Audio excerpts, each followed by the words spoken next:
de Lucas, no capítulo 15.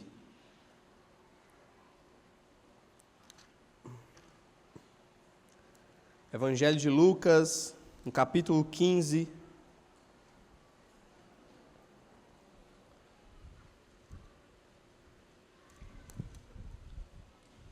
Quando você abre, eu queria te informar antes que eu devidamente estou com crédito nesta igreja, neste púlpito. Eu queria explicar o porquê, né? Porque várias vezes já, seja no culto de domingo ou no culto de quarta-feira, já tive o prazer de ministrar, pregar para os irmãos em apenas um versículo. E nós fomos ministrados pelo Senhor em apenas um versículo, como o pastor José trouxe até a palavra de oferta, que é apenas um versículo. O tempo todinho, uns 40, 50 minutos foi pregado, porque hoje eu vou pregar em um capítulo inteiro. Então, eu quero dizer que eu estou com crédito, tá? Eu tenho essa na conta aí, então eu quero que você leia junto comigo o capítulo 15 do Evangelho de Lucas. Amém? Amém? A igreja está comigo? Vamos ler juntos? Amém? Glória a Deus, então, por isso.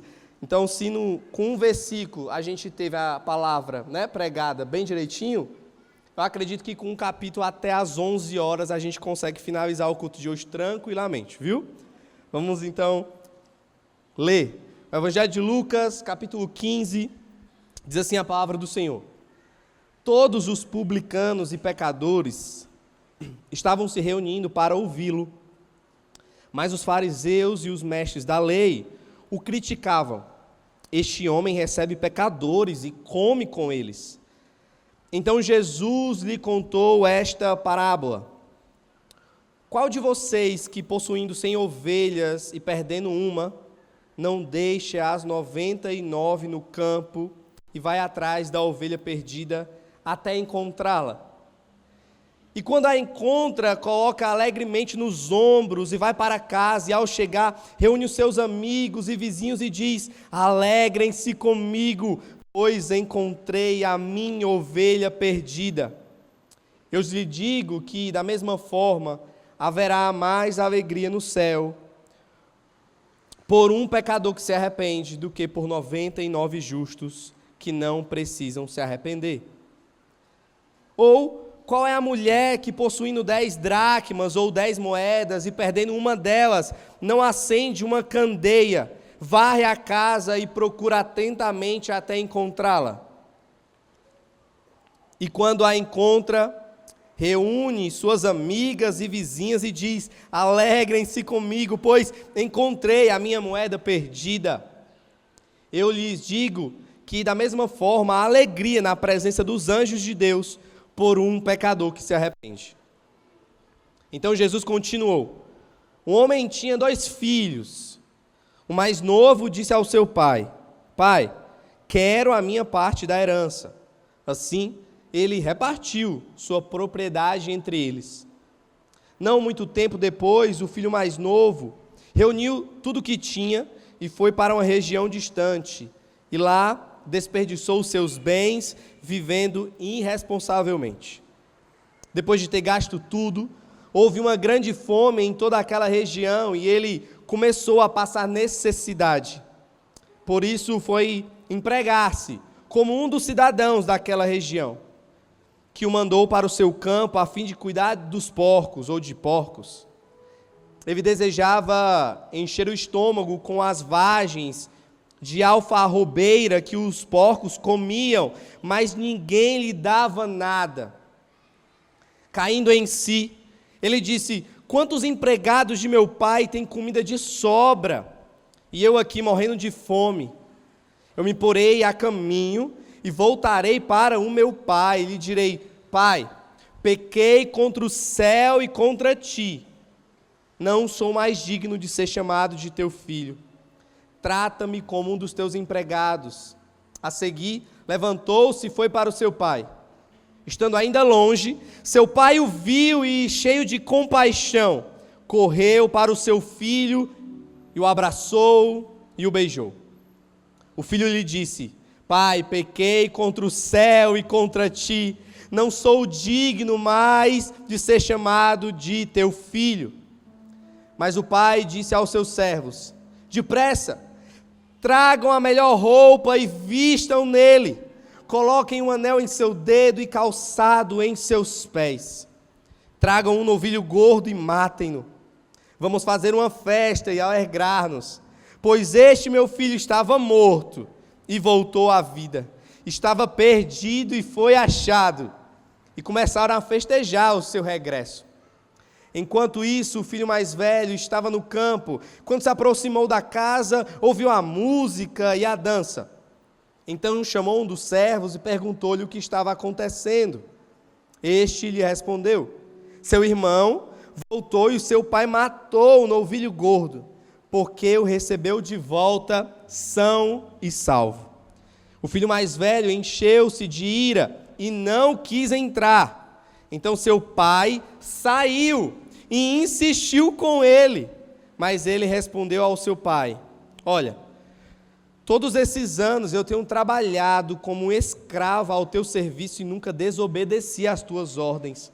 Mas tu nunca me deste nenhum cabrito para festejar com os meus amigos. Mas quando volta para casa, esse teu filho, que esbanjou os teus bens com as prostitutas, matas o novilho gordo para ele. Então disse o pai: meu filho, você está sempre comigo e tudo que eu tenho é seu. Mas nós tínhamos que celebrar a volta deste seu irmão e alegrar-nos, porque ele estava morto e voltou à vida, estava perdido e foi achado. Amém? Vamos orar mais uma vez. Senhor Jesus, nosso pedido é que o Teu Espírito Santo possa regar os nossos corações com a Tua palavra. Pai, eis a Tua igreja aqui, Senhor. Eis aqui o Teu corpo, Senhor Jesus. Cada um de nós.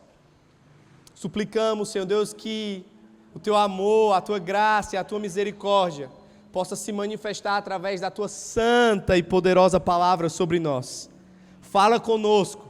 Nós cremos que o Senhor fala conosco. Então, manifesta. Faz o Teu mover no meio da Tua igreja. Em nome de Jesus. Amém e amém. Esse capítulo 15, para alguns, possivelmente ainda é mais conhecido por causa dessa última parábola que nós acabamos de ler, dos dois filhos.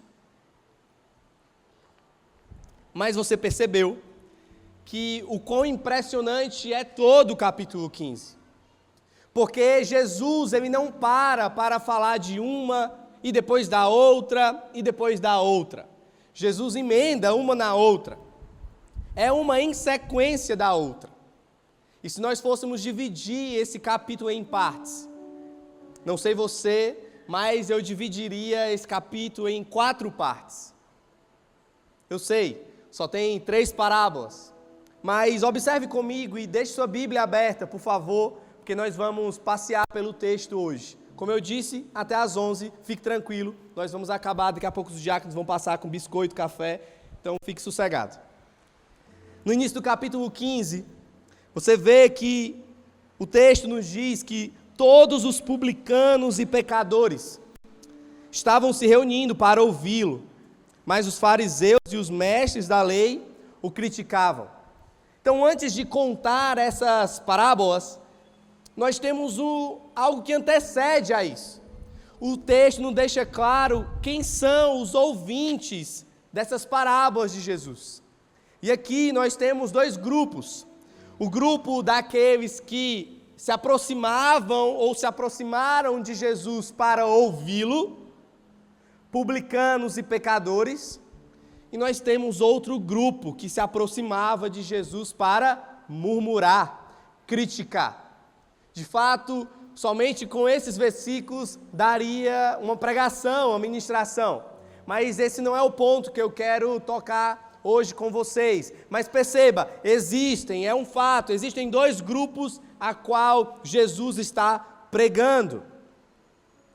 Perceba, eles murmuravam dizendo: este homem recebe pecadores e come com eles. contexto dessa passagem é que esse povo não está apenas reclamando que Jesus está meramente comendo com eles. Que absurdo você, Jesus, um rabi, um mestre, comer com eles. Para eles era um grande absurdo, porque naquela época, publicanos e pecadores eram considerados impuros diante da sociedade. Eram considerados pessoas sujas, porque essas pessoas, seja porque não conseguiam obedecer à lei de Moisés, ou porque de livre e espontânea vontade não queriam seguir a lei de Deus, estava junto com Jesus. Não pense também que era questão de higiene, que eles estavam preocupados porque esse povo não lavava as mãos ou não tomava um banho de purificação antes de comer. Muito antes disso, a impureza vista por esses homens na mão de outros homens era porque eles olhavam para esses considerados sujos, pessoas desqualificadas da presença de Deus, desqualificadas da presença do Senhor, desqualificadas de estarem perto de alguém que falava em nome de Deus. Portanto, quando esses quando esses fariseus e escribas se aproximavam de Jesus e viam Jesus se alimentando com esses outros homens, eles pensavam: o que faz um homem tão entendido, sábio, se prestando a esse papel de comer com esses sujos? Os fariseus, inclusive, acreditavam que essa impureza era infecciosa. Veja, eles acreditavam que se uma criança pegasse nesse púlpito, e o pastor William depois subisse aqui no púlpito e passasse a mão aonde esta criança imunda, gentia, pegou, ele já estava contaminado. Acreditavam que o demônio que habitava o corpo de um gentio, de um pecador, poderia pular para essa pessoa só pelo fato deles dividirem um pedaço de comida. A grande verdade, e eu e você sabemos, é que esse povo que deveria ser luz para as nações, falar em nome do Senhor, a verdade é que eles tinham nojinho de gente mesmo. A verdade é que eles não queriam se aproximar, porque o exterior deles falava muito mais do quem eles eram do que o coração deles caído. Então, eles viviam dando esmolas, viviam vivendo uma falsa religiosidade no seu exterior, mas na verdade o coração deles estava longe do Senhor. E então eles faziam toda essa cena, olhavam para Jesus e murmuravam: que absurdo! Que absurdo você então se dizendo mestre, rabi, compactuar uma mesa, sentar à mesa. Sentar à mesa era um lugar de intimidade. Sentar à mesa era um lugar de abrir o coração. Sentar à mesa era dizer que andava, caminhava, compartilhava daquilo que aquela pessoa tinha, vivia, pensava. Sentar à mesa, para esses, era um ato de impureza. Mas Jesus estava lá. Jesus estava sentado com esses homens considerados impuros, à margem da sociedade. E o ministério de Jesus avançava. O ministério de Jesus crescia. E esses homens não entendiam. À medida que Jesus era cercado por multidões e o seu ministério crescia, muitas pessoas também não entendiam. Por quê? Como pode um homem dessa estipe, alguém tão poderoso, que fala coisas tão poderosas, que faz milagres, que fala em nome de Deus, se prestar ao papel de andar com esse tipo de gente suja? E ao ver Jesus sentado, então, eles não entendiam. Na verdade, como diz o texto, eles se indignavam, murmuravam, reclamavam. A chegada de Jesus, a boa nova de Jesus ainda não havia sido compreendida totalmente por eles. Eles viam Jesus fazendo o que fazia, mas não entendiam a profundidade do seu ministério. O evangelho de Jesus não havia sido compreendido. A palavra evangelho, diferentemente do que nós acreditamos, que é uma palavra evangélica, é uma palavra religiosa, ou é uma palavra utilizada apenas por aqueles que frequentam a igreja. A palavra evangelho, na antiguidade, era associada a governo, a política, era associada a um anúncio. Quando Jesus andava por aquelas terras, evangelho, portanto, era uma palavra que não era necessariamente religiosa, mas no mundo greco-romano era utilizada a palavra evangelion para falar de uma boa notícia. Quando alguém chegava, então, vindo a cavalo dar uma notícia, falavam: eis um evangelho a anunciar. E todas as pessoas sabiam que havia ali uma boa notícia. Havia algo bom para se escutar. Era um evangelho sendo anunciado. Inclusive, existe um artefato hoje que eu e você podemos ver, situado em um museu em Berlim, chamado a inscrição do calendário de Priene. Nós temos ainda esse artefato do século datado aí de 9 a.C., que está escrito que um evangelho nos foi anunciado, o nascimento do imperador César. Se você procurar no Google, quando você chegar em casa hoje, não faça isso agora, você poderá ver, coloque lá então, a inscrição do calendário de Priene. E lá está o evangelho, anunciando o nascimento de César Augusto. As boas novas, anunciando que ele era o grande Deus e Salvador enviado. As boas novas daquele que traria paz para aquele lugar. Essa era a grande propaganda do Império Romano.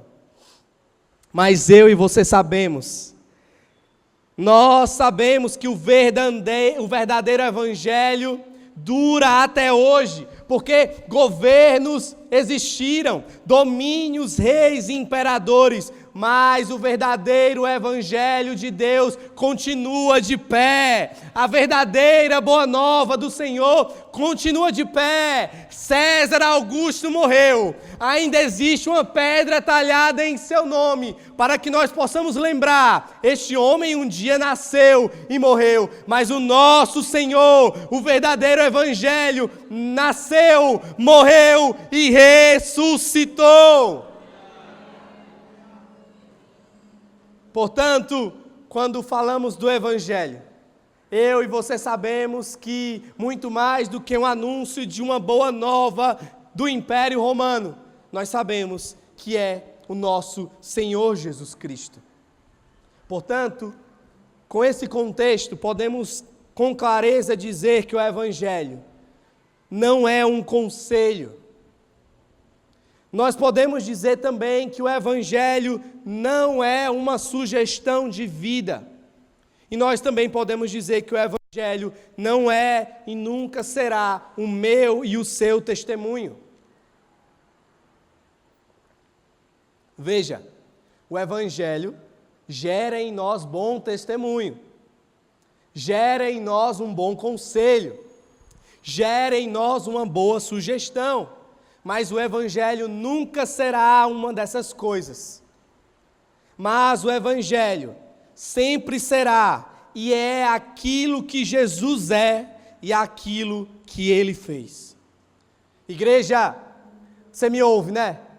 O evangelho é aquilo que Jesus é e é aquilo que Jesus fez. Nós vamos observar isso nos 4 primeiros evangelhos, mais precisamente em Marcos, no capítulo 1, que diz: princípio ou início do Evangelho, as boas novas de Jesus Cristo, o Filho de Deus. É o anúncio da chegada de Jesus, o Rei e o seu reino.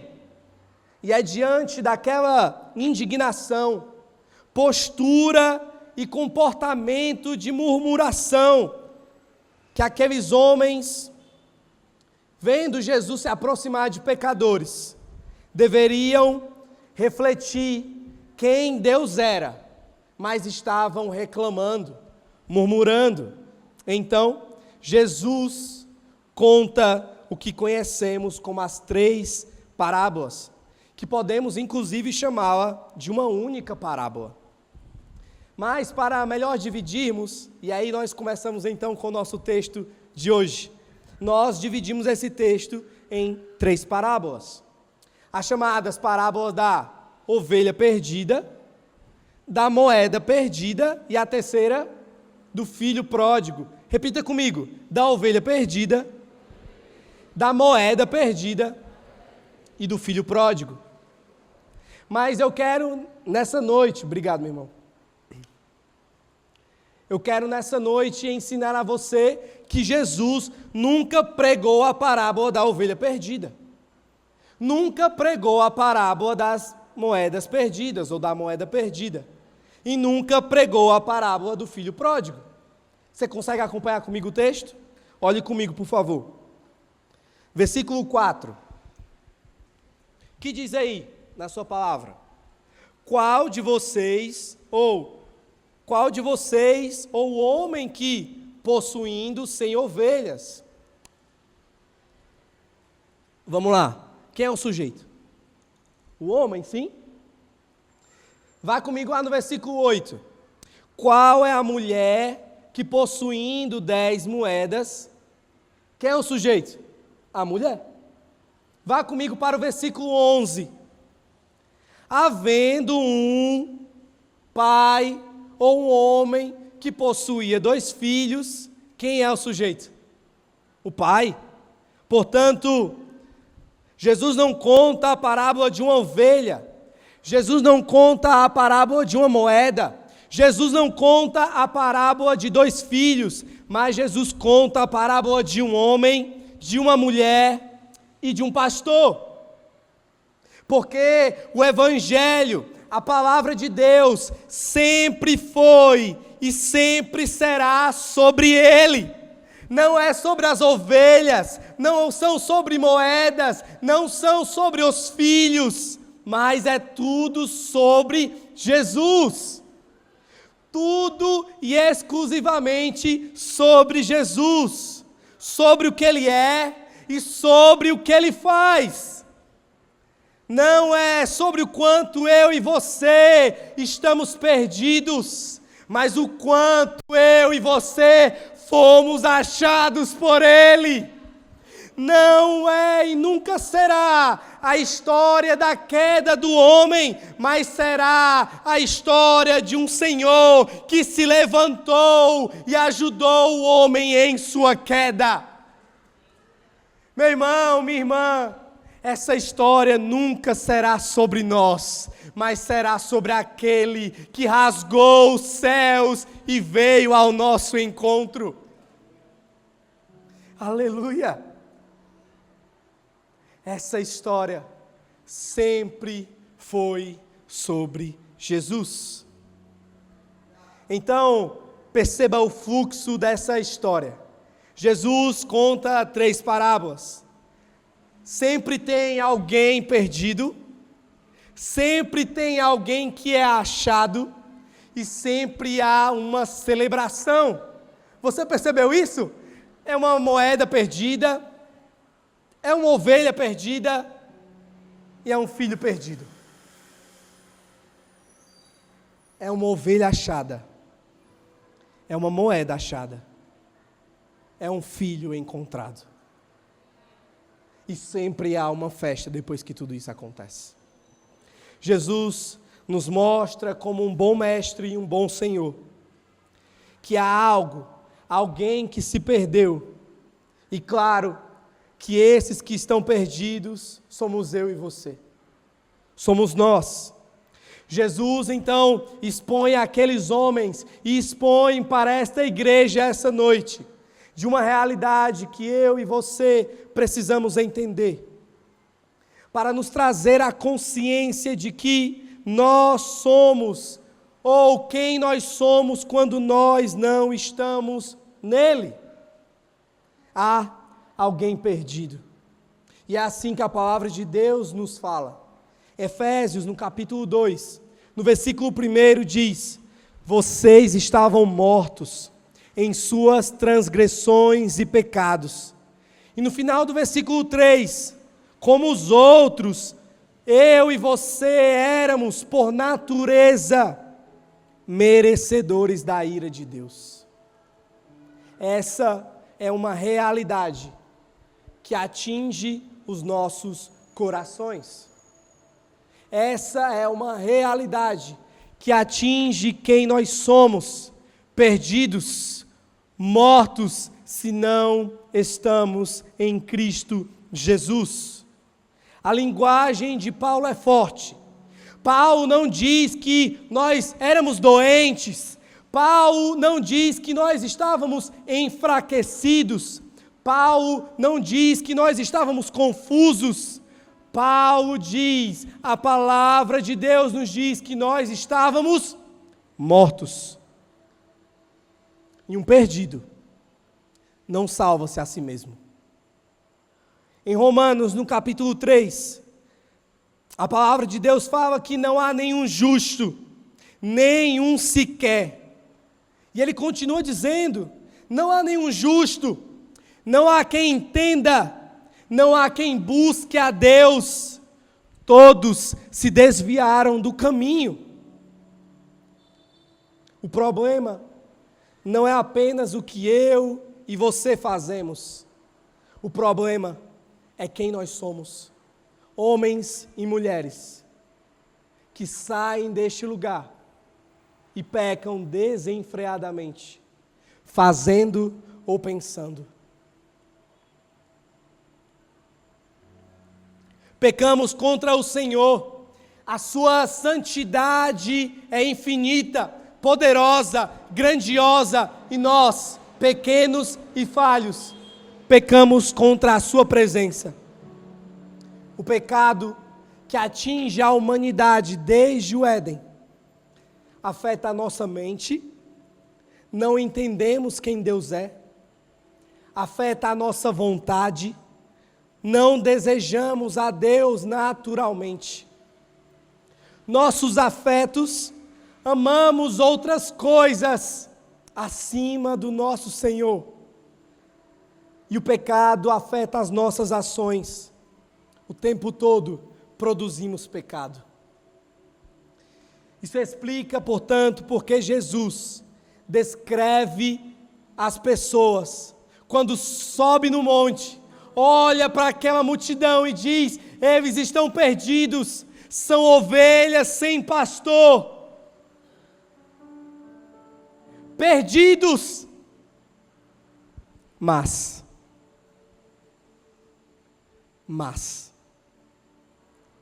graças a Deus, pelos grandes poréns vindos da parte do nosso Senhor, graças a Deus, pelos grandes entretanto, vindos da parte de Deus, graças a Deus, pelo mas, que desce do céu sobre nós, e diz, apesar de perdidos, mas, Lucas 19:10, o Filho do Homem veio buscar e salvar o que estava perdido. Graças a Deus, pelos grandes mas, vindos da parte do Altíssimo sobre nós. Eis o anúncio do Evangelho, que Deus amou o mundo de tal maneira, de tal forma, que entregou seu Filho, seu único Filho, para todo aquele que nele crê. somente nele crê, não pereça, mas tenha a vida eterna. Veja o que Paulo escreve à igreja de Corinto. Irmãos, quero lembrar a cada um de vocês o evangelho que eu os preguei. Paulo vai lembrar aos irmãos o que é o evangelho que ele tem pregado. Por meio deste evangelho, vocês são salvos. Meu irmão, ore por mim. Minha voz não vai acabar. Essa semana,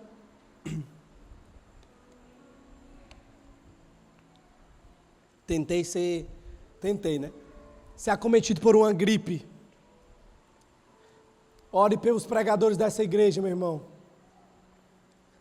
O Senhor nos sustenta aqui. E minha voz não vai acabar não, em nome de Jesus.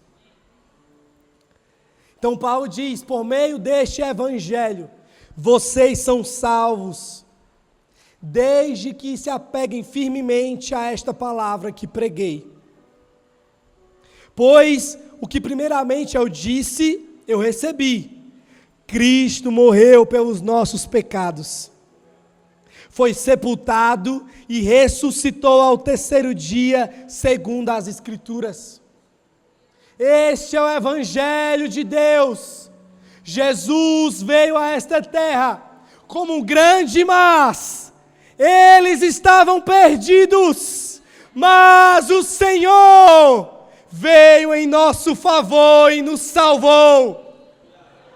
Eis que o Cordeiro morreu. Ele morreu, mas ao terceiro dia ressuscitou. Esse é o Evangelho. Não é um conselho. Não é o que fazemos ou o que deixamos de fazer. Mas é e sempre será o que Ele fez por cada um de nós. Este é o Evangelho. O que Ele fez por mim e por você, meu irmão.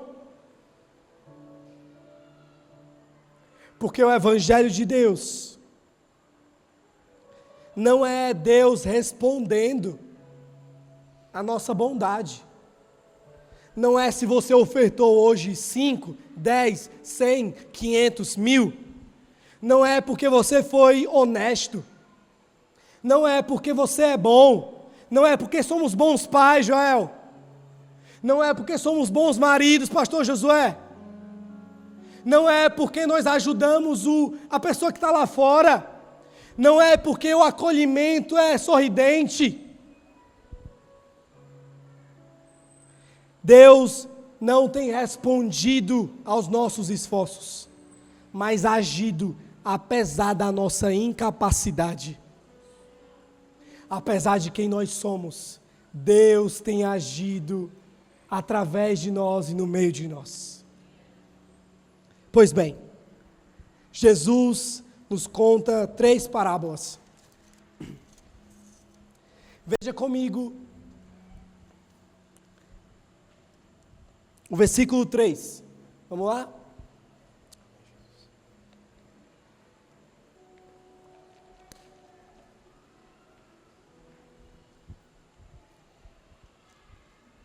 Então, Jesus lhe contou esta parábola.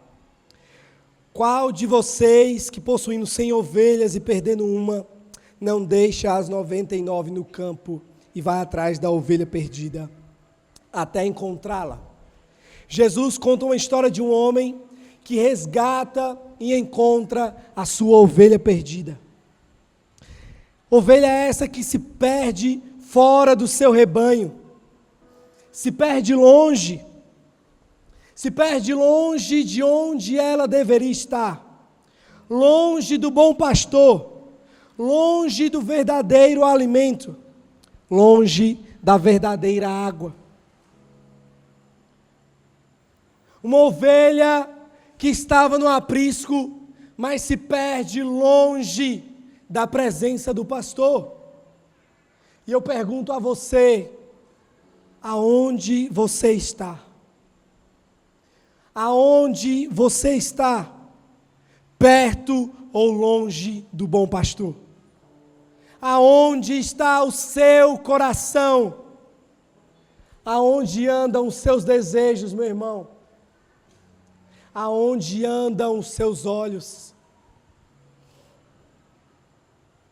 Quem você é? Você tem preferido ser quem você é e andar longe de Jesus? Ou você tem preferido ser mudado, transformado, moldado pelo bom pastor e não ser quem você é, mas ser aquilo que o bom pastor deseja quem você seja? O Senhor talvez, e você escuta essa parábola, e você pensa, talvez você, eu fui resgatado desse lugar. Talvez você escuta essa parábola e diz, eu sou essa ovelha. Jesus já me resgatou. Jesus já me botou no seu colo. Jesus já tem me suportado nas costas. Ele já me deu um banho. Ele já me redimiu. Eu era essa ovelha, distante do rebanho. E você escuta essa mensagem e diz, eu era essa ovelha, mas eu fui achado. Eu era essa ovelha, mas eu fui encontrado. E agora, quando você escuta essa mensagem, o seu coração não tem outra saída a não ser encher-se de gratidão. Não tem outra saída a dizer, eu era órfão, mas agora eu sou filho. O bom pastor me encontrou. Por que não olhar para essa ovelha e dizer, era eu? Obrigado, Jesus. Eu estava sujo e o Senhor me deu um banho com teu sangue.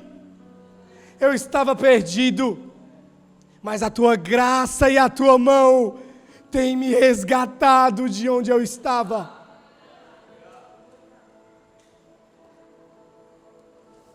E aí você não tem outra saída, a não ser levantar as suas mãos para o céu e dizer, tudo que eu tenho é um aleluia, Jesus, para ti. Tudo que eu tenho é um aleluia. Ou talvez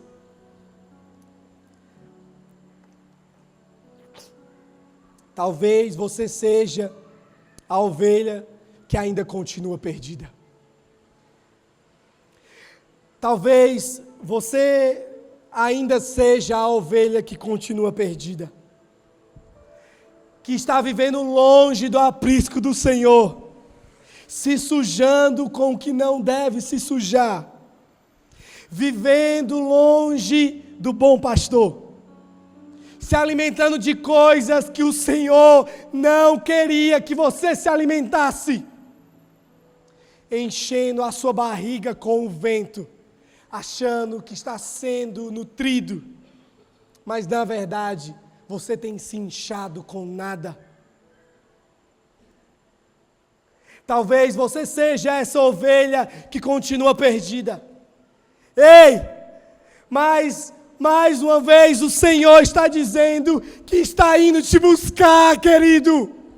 Mais uma vez o Senhor está dizendo que Ele é o bom pastor e quer resgatar você. Mais uma vez o Senhor, através da sua santa palavra, está dizendo para você que Ele veio salvar você mais uma vez essa noite. E que só tem um lugar seguro para você estar, nos braços daquele que nunca te deixou. E Ele diz que haverá mais alegria no céu por você, ovelha perdida, que se arrepende. Porque o Senhor nos diz, A palavra de Deus nos afirma que Ele jamais lançará fora aqueles que se achegarem ao bom pastor. Ei, você está sujo, perdido, desorientado, confuso. O Senhor nos diz: eu jamais lançarei você fora, você é minha ovelha. Se você é essa ovelha, se você é essa ovelha que anda com o coração distante do bom pastor, vendo, se alimentando, passeando em lugares que você não deveria estar, o Jesus está dizendo para você essa noite: volte para os braços do bom pastor. Mais do que isso, ei, se você está aqui, é uma ovelha perdida, Jesus está dizendo: eu mais uma vez estou pregando em alta voz, você é meu, volte para o aprisco do bom pastor.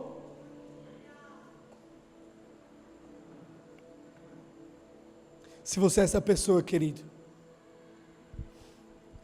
põe a mão no seu coração e se arrependa e volte para os braços do Pai.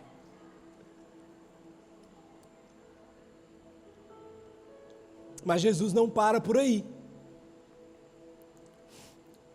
Veja comigo o versículo 8.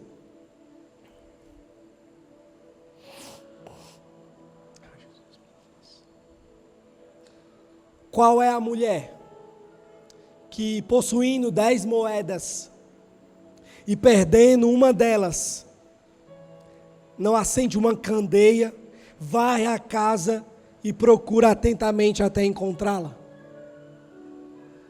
Jesus, então, conta a história de uma mulher que resgata e encontra a sua moeda perdida. Agora, diferente da ovelha que se perde fora do aprisco, Jesus conta a história de uma moeda que se perde dentro de casa. Diferente de uma ovelha que sai e procura os prazeres deste mundo, Jesus conta a história de uma moeda que se perde perto do Pai. A ovelha se perdeu longe do pastor, mas a moeda está perto.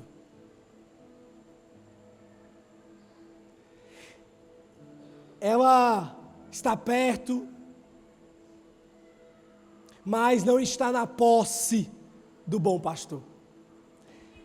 Ela se perde dentro de casa, mas ela não está mais nas mãos do Senhor, nas mãos daquele que deveria possuí-la. Talvez essa moeda seja você, que mesmo estando na casa do Senhor, vindo culto após culto, esteja perdido, que não converteu o coração verdadeiramente, que está aqui sentado, mas não está nos braços do Pai, que está aqui sentado, mas o seu coração está em outro lugar, que está aqui sentado, mas muitas vezes esqueceu daquilo que o próprio Deus fez por você. Você talvez se acostumou com as nossas programações semanais. Você sabe que terça é dia de sala de oração, que quarta é culto, que domingo tem culto, que tem um discipulado, que tem não sei o quê, que aí você vem, que aí você volta. Mas a verdade é que talvez você esteja perdido dentro de casa.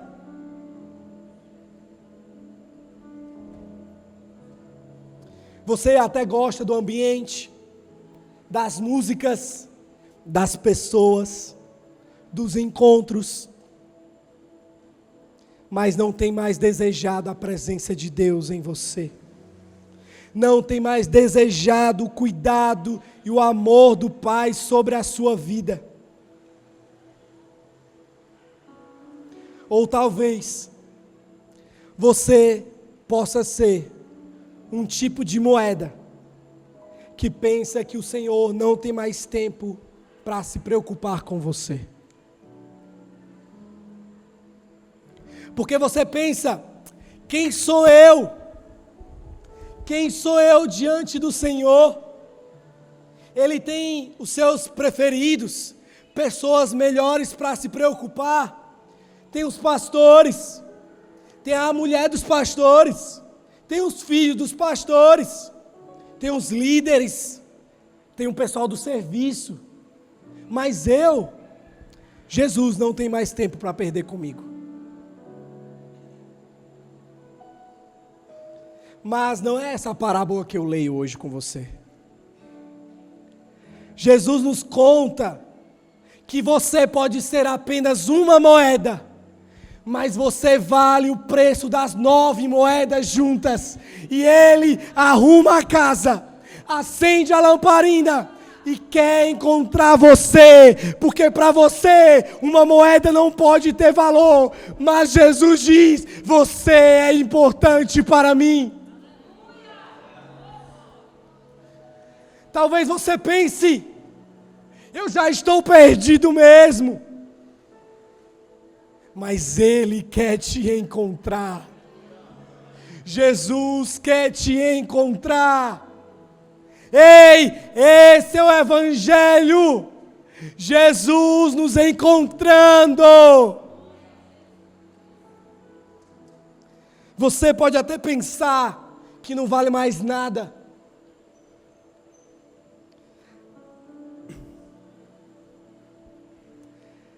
Que você é pequeno demais, que eu sou só um sem valor pecador. Talvez tenha sido assim a sua vida inteira. Mas deixa eu te dizer uma coisa, que Jesus me ensinou. Muito mais vale um pecador assim como eu e você, nas mãos do oleiro, que ao ver um vaso quebrado e perdido, nos faz de novo. Muito mais vale um vaso quebrado nas mãos do Senhor do que um pecador qualquer. Ei, nós somos pecadores, mas nas mãos daquele que nos encontrou. E Ele diz: você vale bastante. Se você é essa moeda que tem falado para você que você não vale o quanto deveria valer, porque você já errou tanto, você já se escondeu tanto, você já está perdido mesmo, que não tem mais jeito. Ei, Jesus quer te encontrar.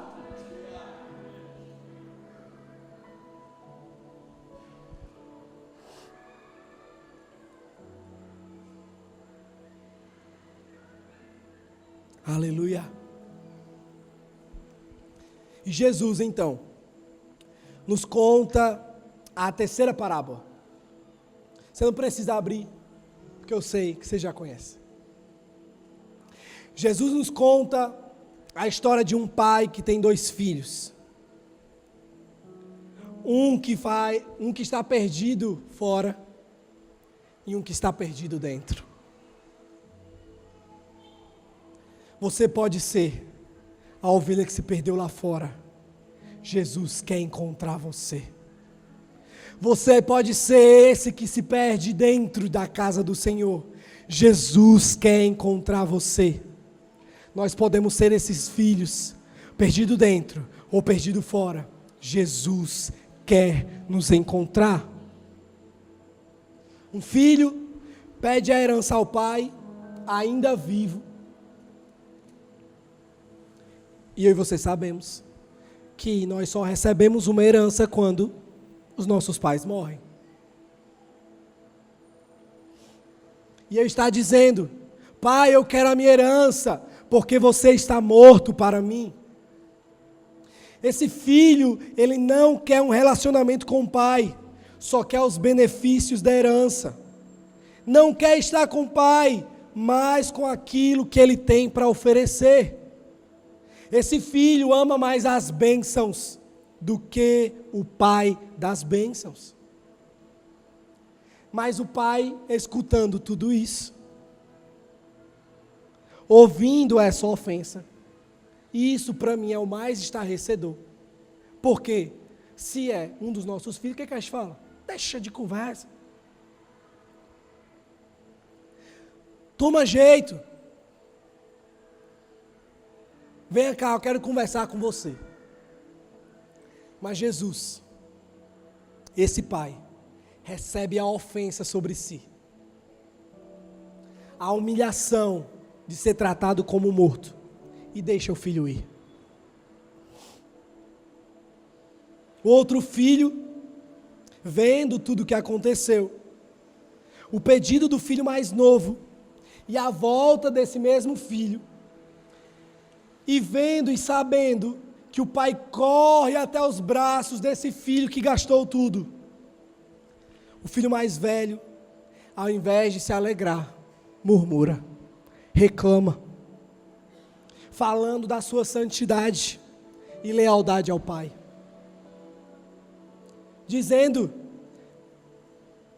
todos esses anos tenho trabalhado como um escravo para o Senhor, nunca desobedeci às tuas ordens.